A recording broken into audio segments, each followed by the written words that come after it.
IAS, IPS பணிகளுக்கான civil service முதன்மை தேர்வின் இறுதித் தேர்வு நாடு முழுவதும் தொடங்கி நடைபெறுகிறது.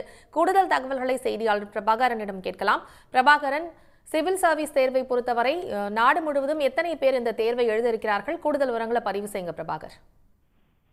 2014ஆம் ஆண்டிற்கான 1056 காலி பணியிடங்களை நிரப்புவதற்கான சிவில் சர்வீஸ் தேர்வுகள் அதனுடைய முதன்மை தேர்வுடைய கடைசி தேர்வு இன்று நாடு முழுவதும் நடைபெறுகின்றது. தமிழகத்திலிருந்து மட்டும் 650 பேர் இந்த தேர்வு எழுதுகின்றார்கள். நாடு முழுவதும் 24 நகரங்களில் அமைக்கப்பட்டிருக்கக்கூடிய தேர்வு மையங்கள் மூலமாக 14,627 பேர் இந்த முதன்மை தேர்வு எழுதுகின்றார்கள். மொத்தம் 3 படிநிலைகளை கொண்ட இந்த UPSC தேர்வில் IAS, IPS, IFS உள்ளிட்ட உயர்நிலை பதவிகளுக்கான தேர்வு என்பது முதல்நிலை தேர்வு என்பது நடத்தப்பட்டது.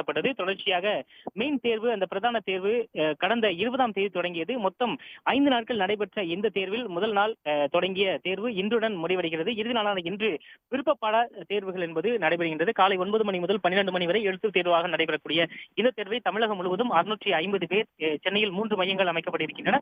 அவற்றில் எழுதுகின்றார்கள். 21ஆம் தேதி பொது அறிவு தாள் 1, 2 மற்றும் 22ஆம் தேதி பொது அறிவு தாள் 1, 2 என நடைபெற்றது. நேற்று மொழித்தாள் தேர்வும் பிற்பகலில் ஆங்கிலத்தாள் தேர்வும் நடைபெற்றது. இறுதி நாளான இன்று விருப்ப பாடத்திற்கான தேர்வு என்பது நடைபெறுகின்றது. இதன் தொடர்ச்சியாக இதனுடைய இந்த விடைத்தாள்கள் திருத்தப்பட்டு அடுத்ததாக அவர்கள் இதில் தேர்வு செய்யப்படுவோர் நேர்காணலுக்கு அழைக்கப்படுவார்கள் என்று UPSC அறிவித்திருக்கின்றது.